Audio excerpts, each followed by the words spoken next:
Welcome back to the Opal Dungeon. We're going to cut some opal today, and we have a guest appearance of some opal from another channel.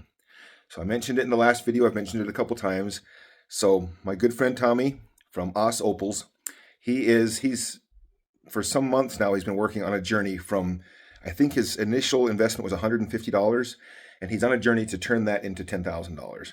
And we're going to look at some of the material that he's got along the way to be able to get to that $10,000 mark. The $10,000 will go to some sort of charitable organization or charitable cause. It's for a good cause, and we're going to look at some of the material that he has currently that's available on his store, Os Opals, his website, and it's pretty incredible material. We're going to cut some of it, and we're going to see if we can't do something to increase its value to help him get on that journey to 10,000. I think we'll also probably cut another stone along with this, because let me show you why. Let me show you the material that we have to work with here from Os Opal's Journey to 10,000. So he sent me this, and when I opened it, we find this. Now this is interesting. So the material that he has currently for sale is some andamooka matrix. And it is some absolutely, here it is dry. Take a look at some of the colors that are in that matrix. We've done some andamooka matrix on this channel before. You see we're reds and blues from this side, greens and blues from this side. Obviously we're going to want to get that red and blue in there. The reason why this has taken me kind of a minute to do something with is, one, how to maximize that. But the other part of this was he sent me some of these gray shell pieces to set in these sterling silver earring settings. Now these ones, I'm not gonna lie, these ones are a challenge. Whenever you see something that's concave here at the base and convex up here at the top, they've got, looks like, this one's got a decent color bar, but they've got some thin color bars on them. And we basically have 4 chances here to try and cut 2 matching stones that will fit in these earrings. I believe that was what he had intended, was, and then there's another little piece here that he said he threw in here just to show me, just to show off a little bit of the color, some of the material that he probably has there on his store, and to show me what some of this, that's pretty incredible stuff right there. But you could probably cut a pointer out of that piece right there if you really wanted to. But so I think today, while we think about this, he had said, don't waste this material, and I don't want to waste it. But we're going to cut one of these. We can two-side it and have a red-blue or blue-green and red-blue-orange. So here's my thoughts on it. This is why I've kind of been thinking about it. Let's take, I think this is let me take the smaller one of the two, which is probably this one. I don't really see, a cushion cut, a rectangle cut like this would be the way to maximize this material and have the least amount of waste. However, that being said, I don't really see a cushion cut pendant. I mean, this is big enough to be a big pendant. So we could either split it right down there, right in the middle right there, split this, get 2 nice ovals or 2 cushion cuts right there. But I'm inclined to do at least this one as one big piece, and I'm not really wanting to do a cushion cut on it. I know that involves some waste, but I think if we cut a nice, beautiful oval out of this, and it can be set in something that's beautiful, I think that's more, I think a small cushion cut can be used in some settings and be really good, but an oval of this size would be just absolutely, I think it's far more desirable, far more marketable, far more sellable, and more pleasing to the eye. So we're going to cut this one right here into an oval. After it's been cut, it will need to be retreated, obviously, and I'll do that. You see what it looks like here, untreated. That's untreated andamooka matrix. When it's treated, it has this dark color to it. But look at that. Look at that. So let's talk just a minute.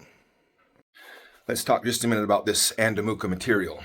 So this andamooka matrix material it's been known about for years and years and years, decades, and it has had kind of a bad rap because to get the maximize the material, it needs to be treated. It needs to be colored. It needs to have a dark base to be able to show the color.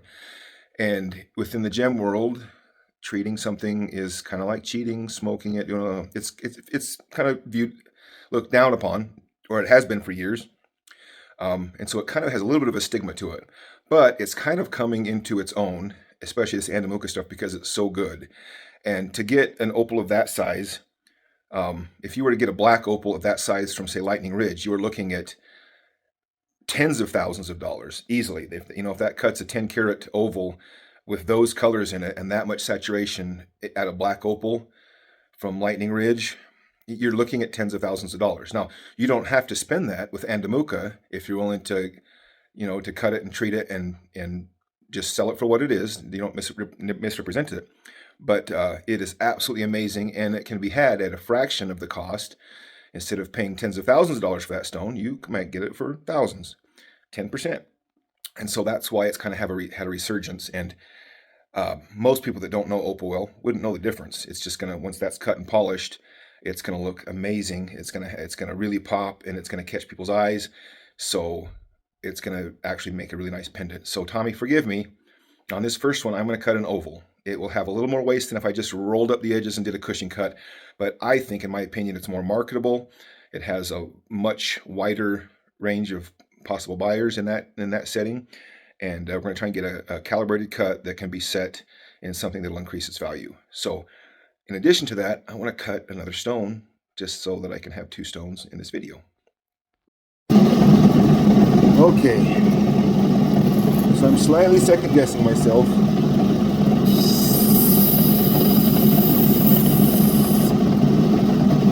That is the largest out of all. I have 5 or 6 different stencil sets for calibrated opals. This is the widest and largest one that I can fit onto this oval. That means we lose this corner, we lose this corner.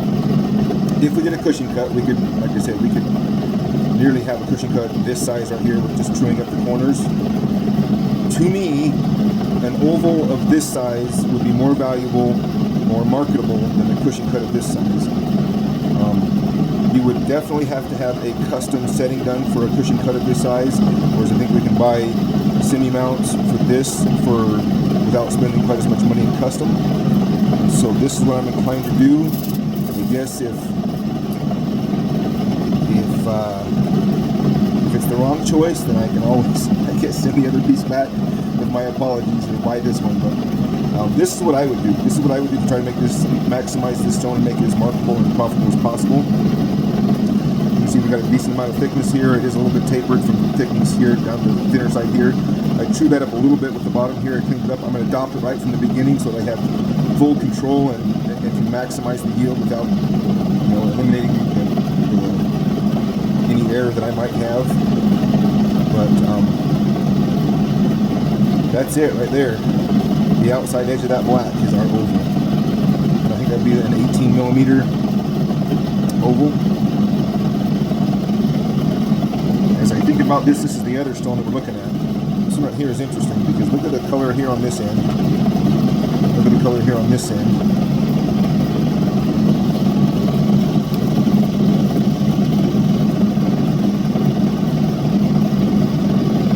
Right here, right here.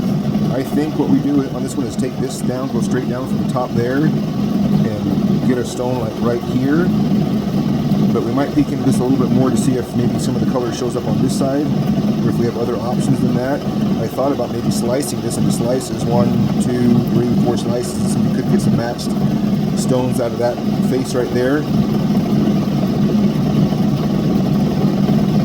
Maybe while I think about the andamooka matrix one, we peek into this one a little bit. I don't want to make the wrong choice. It's not my material.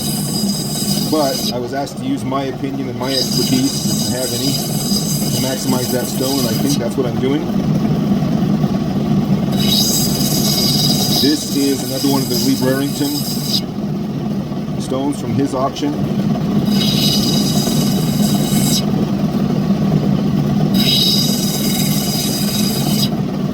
Sorry, I'm trying not to bump the camera there. I have it right where I can give you the best look, but it puts it right where my arms have to go around it. I'm not seeing anything show up in this face here. color showing up here. So far, that's just potch. Crap in the middle of it. If it would go dark with that as the back behind this, that would be good. But no color there yet. Okay, we've got some color there. So it's almost looking like, I think my initial reaction to go down from here and try to get a stone right there is right. Because I don't think there's going to be anything.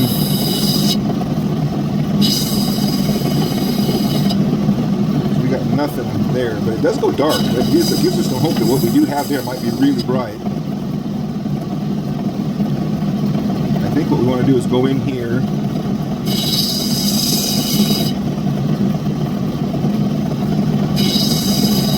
This is one where whatever you do might be wrong.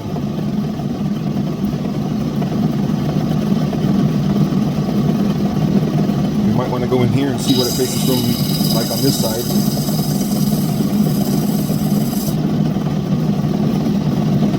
Okay, we're learning something there.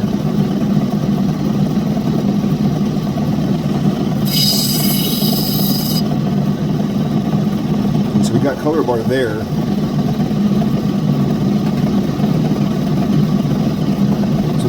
This is hard to tell because you've got color bar here. You've got reds right there. You can see that starting to peek through. That looks like it was laid down this direction. This looks like it was laid down this direction. This is a very interesting color bar and a difficult one to guess.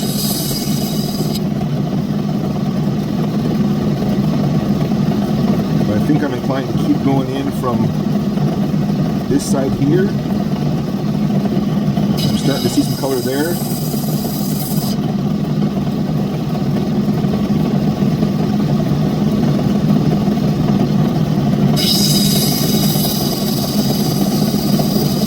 What I learned on that other stone is there's a massive difference between going in from the right side and the wrong side. You might get beautiful color from both sides, but one side is definitely going to be better than the other.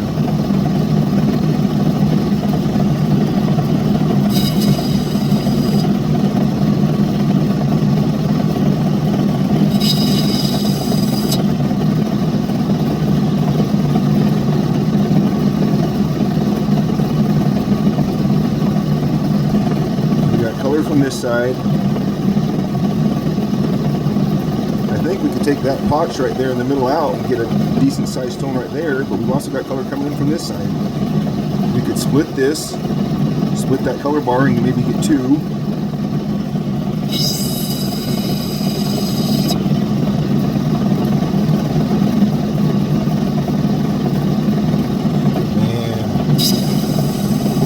And anything I do could be the wrong thing.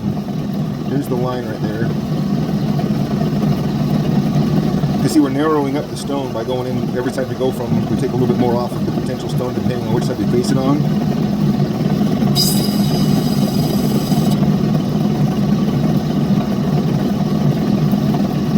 There's color from every direction, but not an obvious stone from every direction.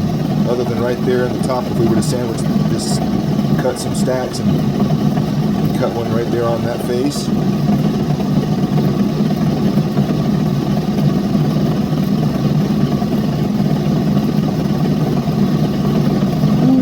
What to do. I haven't had an easy cut in a while. That's probably why it's fun. And obviously this right here can go away because there's no color on that side.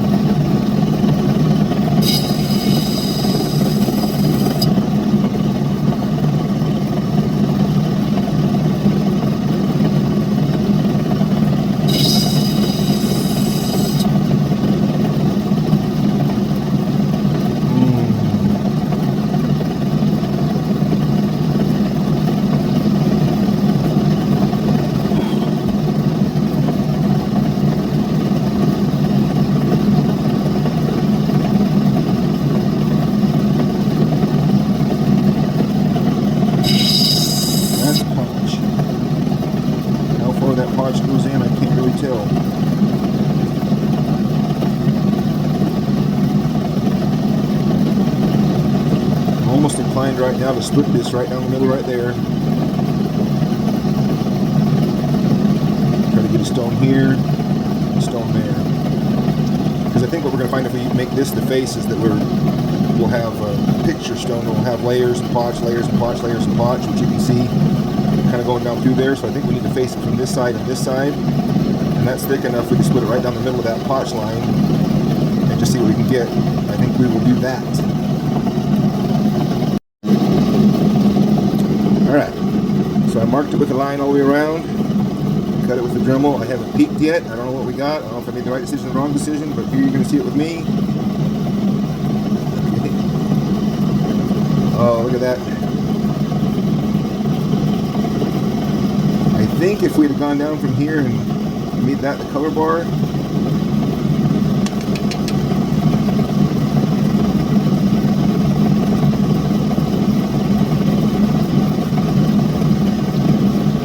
the edge of the color bar. We should have gone down in from this side and hit that color bar, which you can't see from the outside. You can see it definitively from the inside that there's a super bright color bar right there. And now what we get to do is figure out what we can get from this. I kind of had a feeling that whatever I did, I was going to wish I did something else.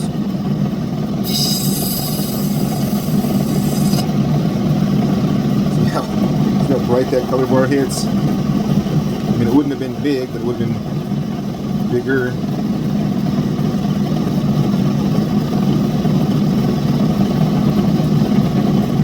And that makes it look like our color bars run this way. We want to split this way, but when you open it this way, they're running this way.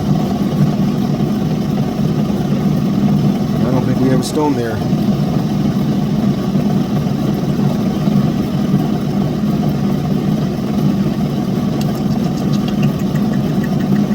See, I don't think there's any way I could have known that I wouldn't have gone through all that color to get down to that, because you can't see that from this side.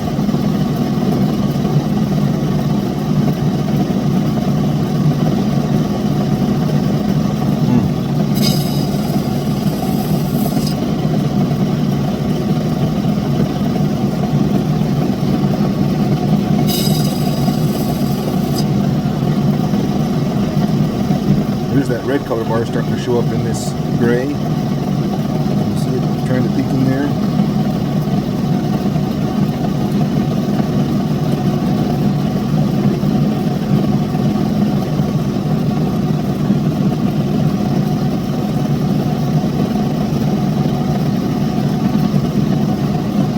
What we might do is cut that, get a matched set of earrings out of that portion of the color.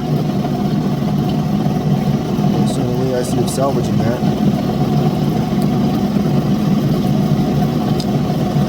Well,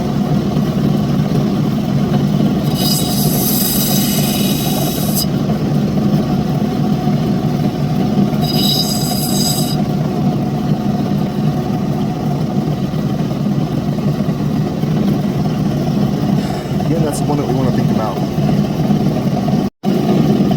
Okay, well, now that we messed up my own rough,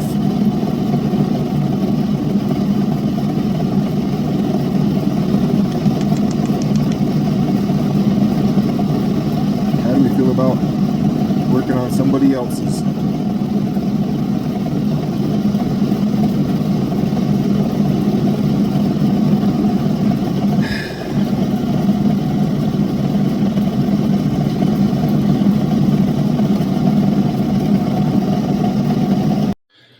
Alright, I walked away and I've had to think about it.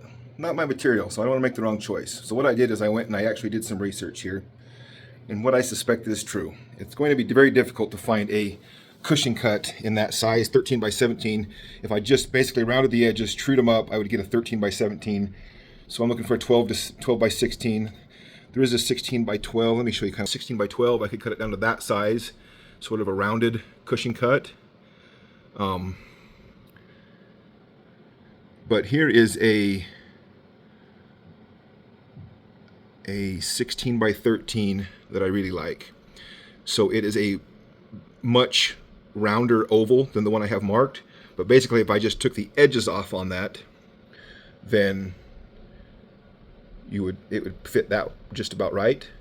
So I think I will continue with my thought doing the oval, but modify the oval to where it's just, I'm just taking the edges off, minimize the waste, still end up with the oval that I think is easier to set, easier to sell. And I actually have a specific semi-mount that is a sterling silver 16 by 13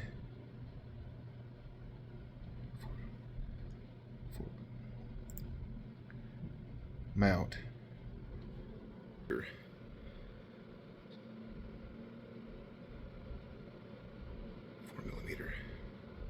So that's what I'm thinking.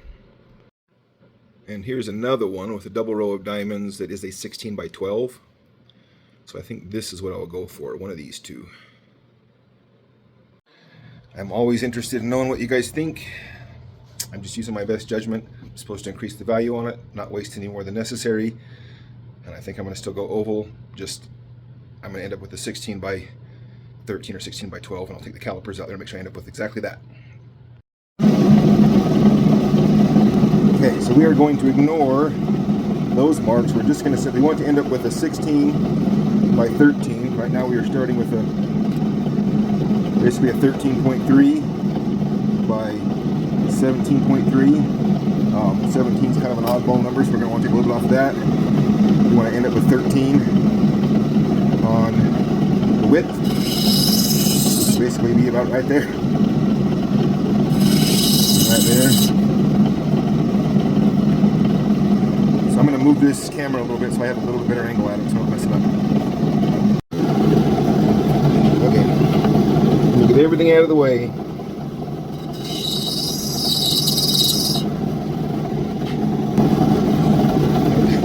I realized I turned the water off while I was thinking about this.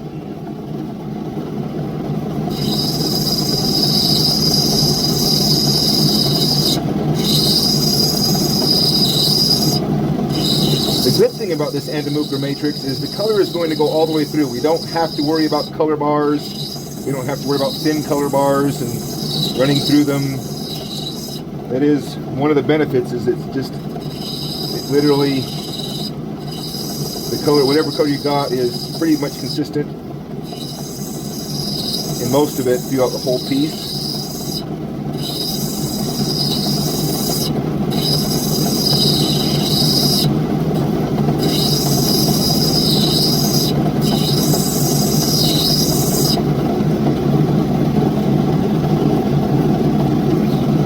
Okay, now we're just going to get a little bit more oval to our oval.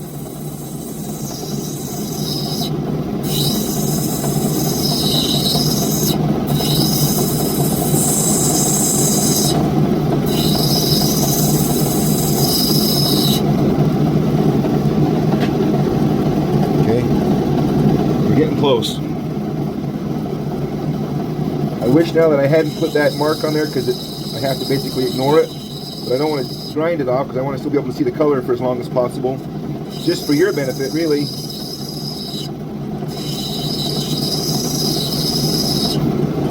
Okay, so now we've got our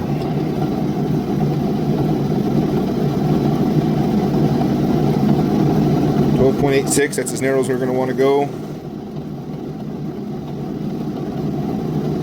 17.28. So we're going to want to come a little bit off the top and bottom.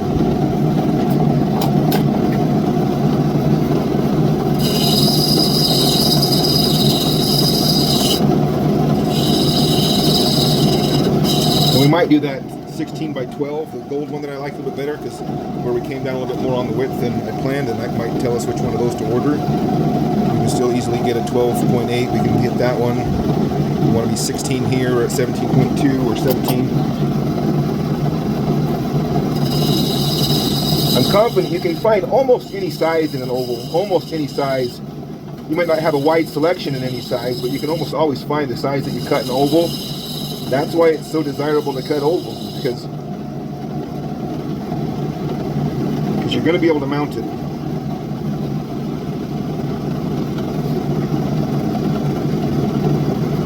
I wonder if I can take the magic marker off without getting through the treated section. I think we can.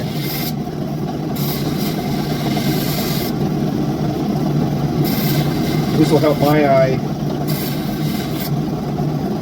as much as anything. So there we go. We did away. It's not quite as dark as it was, but we did away with the other oval marking, so it's not messing with my perception.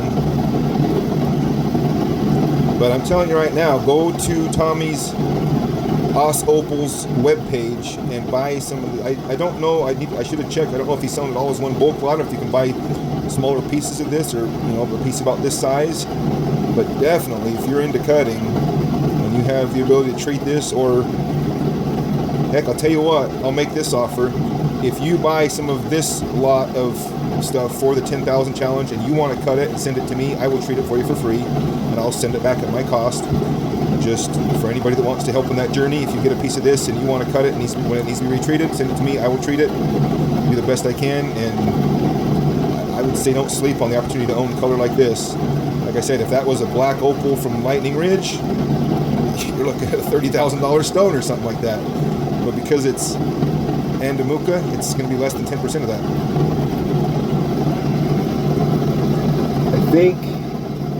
I think we like our shape now.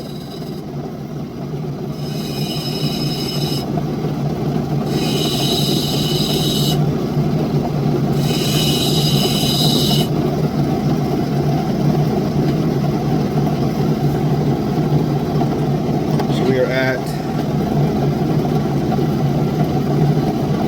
12.7, 16.6. So that 17 by 13 would be just about perfect.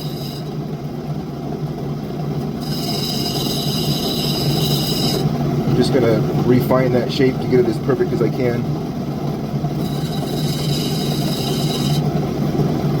Then we can start working on our, look at, even from the side here, on the untreated side, you can see the color in there. Look at the color in that stone. Where are you going to find that for less than $1,000 a carat? But andamooka.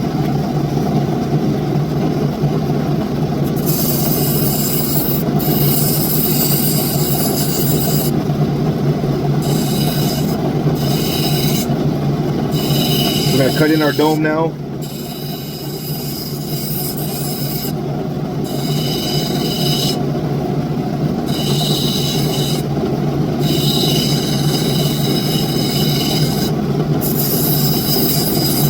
Go for a nice medium dome on it. I just don't think we want a high dome, or need a high dome for the setting that we're going to do.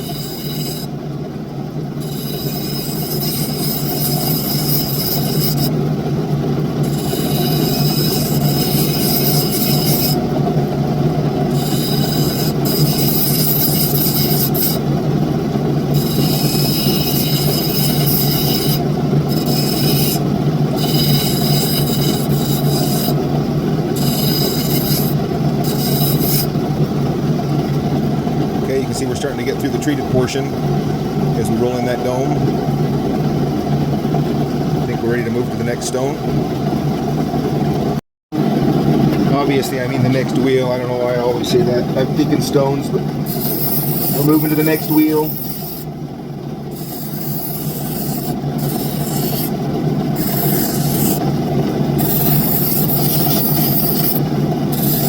I might do this stone as two parts. I might treat it in a separate video and deal with the other stone maybe, and another video still for the earrings.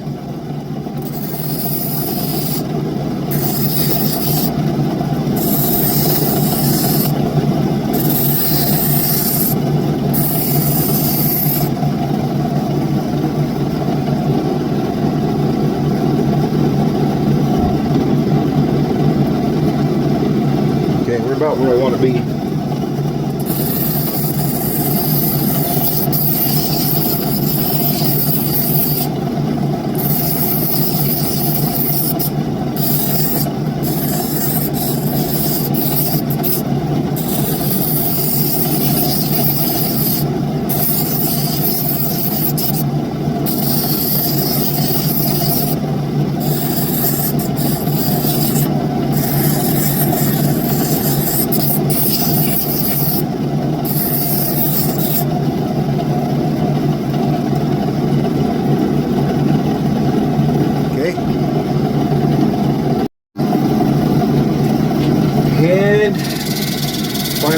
on the last soft wheel to get all of the little grind marks from the other wheels that are left. I think I decided that I have to go to the store and get some stuff. I don't have the sulfuric acid. I don't have any of my andamooka treating stuff. I didn't bring it with me. Let's put it that way.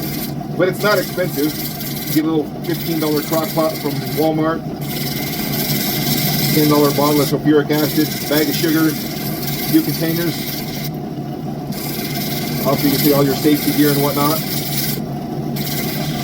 And you too can treat andamooka matrix. But the offer stands. You go buy some of this stuff from Tommy, you send it to me, I'll treat it. And you don't have to mess with it. If that's the thing that's holding you back, let me deal with it. I'll treat it for you. You'll be in charge of cutting the stone. I might even leave that option up for you. If you want to buy some and don't have the ability. If you just want a piece of this stuff and you want to send me the rough to cut, shoot, I'll cut it for you. I'll treat it and I'll send it back to you. This is only, I'm not going to cut everybody's stones outside of this, but for this offer, for Os Opals, I will cut it and I will treat it if you want to buy some. And I say all this hoping that Tommy's got this broken down into smaller bits so that you don't have to buy all of it at once. I know it's a pretty good chunk of material that he's got. But now that it's got almost no treatment left in it, look at the color. We're just about ready to polish it, but I think I will wait and polish it after I treat it.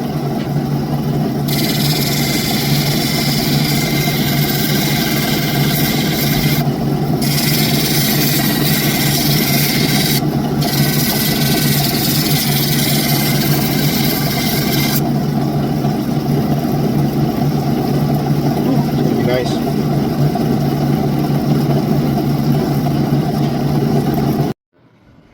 Alright, so you're not going to be able to see the color like it'll be when it's finished, but you get an idea here what's left of the treatment, of what it's going to be like after it's treated.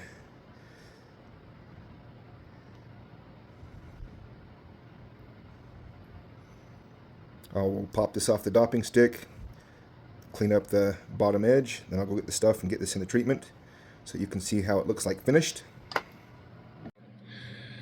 Let me tell you why I think this is a good deal. One, you get help on the journey to 10,000. But two, andamooka actually is a very good opal to cut in a lot of ways. Like I said, the color bar on this stone, on most of it, is going to be consistent all the way through. You're not worrying about the thickness of your color bar. You're going to have it all the way through. It's not a concern. It's very consistent. It's easy to cut and shape and all that stuff. It's just a pleasure to work with. You kind of know what you're going to get when you start, which, as you see in that stone I just did, Cooper PD, most of the other stuff, you don't know what you're going to get when you start. This, you got a much higher chance of being able to look at a piece of it and go, okay, I know what that's going to net for me, especially after it's treated. The second one is a lot of andamooka that you might buy other places. Some of it treats better than others. Some of it won't take any treatment. The only way to know is to buy it and treat it and see what happens. And sometimes it treats great, sometimes it doesn't. This stuff, you can already see it's all been treated. So you can see that it's going to take an awesome treatment and it's going to give you awesome color. So if you're going to buy some andamooka, and for the next, I'll put the offer out there. I'm serious. You buy some of this from Tommy. You want me to cut it? I'll cut it. You want me to treat it? I'll treat it. No cost to you other than shipping it to me, and I'll pay to ship it back to you. Heck, help Tommy out on the journey to 10,000. And thanks for watching. I think that I will go ahead and treat this and let you see the finished stone before I put this video out. So hang on. In case you're thinking about doing some andamooka matrix treating and you think it's going to be expensive to get into, it's really not. So I basically had nothing left for the stuff that I treated with before. No reason to go into the why, but so I went and bought a little crock pot, sulfuric acid, sugar, baking soda, some containers, $32, less than $35 for all the stuff I'll need other than like safety glasses, gloves, and that stuff that I already have. But I have the stone in sugar water right now. We'll leave it in there for a couple hours probably at least, and then we will treat it with and see how our stone comes out. But definitely don't let cost. It's obviously you're working with acids and you need to be cautious. I've got extensive experience doing that, so I'm not that worried about it. But I have the sugar on in here in the house, but when I do the sulfuric acid, it'll be outside where there's good ventilation. But don't let the, is this going to be something really expensive if I end up not liking it or don't want to do very much of it? Nah, $40 and you can be treating andamooka matrix. No reason not to do it, at least not financially. All right, I want to show you this. So I did a very quick treat. I did 2 hours in sugar water and then 2 hours in the sulfuric acid. And it is darker than it was before I started. That is the easiest to treat and quickest treating andamooka matrix I have ever seen. Now this is straight out of the acid. I haven't polished it. All I did is neutralize it, rinse it off, put it back on the stopping stick because I'm going to go out there and run it on the polisher one more time just to finish it off. But look at how that was 4 hours of treating, 2 hours sugar, 2 hours acid. That's about as brief as you can get. And look at the stone. Let me go polish it and I'll show you the finished stone. Okay, we have our completed stone. It ended up being about 5.4 carats. And here it is. Treated super easy, got super dark. There's the red side, there's the back, the green side.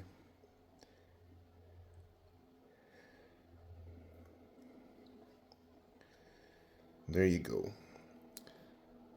It would be tough to beat that at the price you could get that andamooka for.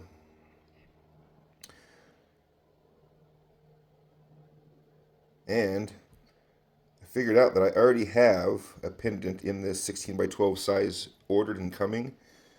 So it'll be here. I ordered one for this one, but I realized I'd already ordered one for that size for another stone that was similar. So we will have a setting for this hopefully within the next week or two when it shows up. But red and blue, just electric color. Red and blue is the least common color pair in opal. The reason being that when opal is in when the silica molecules lay down in just the right way to create opal, the very smallest ones, meaning the ones that are the most difficult to make, lay down the smallest molecules and they reflect red. That's where you get red from. Blue is the most common color because they're the largest molecules that reflect color when they lay down. The largest ones are blue, the smallest ones are red. So the combination of those two is actually one of the rarest combinations, according to Justin, and I trust him. That's the rarest combination you get is red on blue.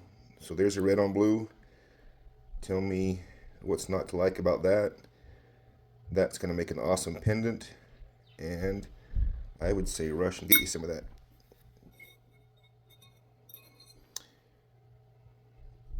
There it is wet, but doesn't make any difference. Look at that. Look at that opal.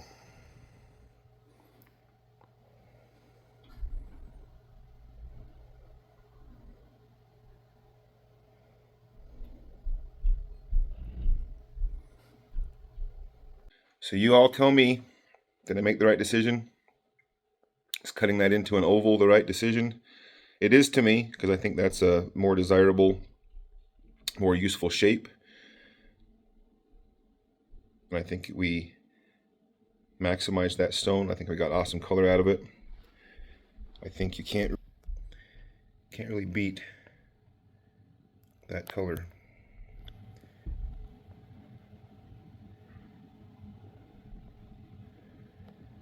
So go get you some of this andamooka matrix from Os Opals and cut something like that.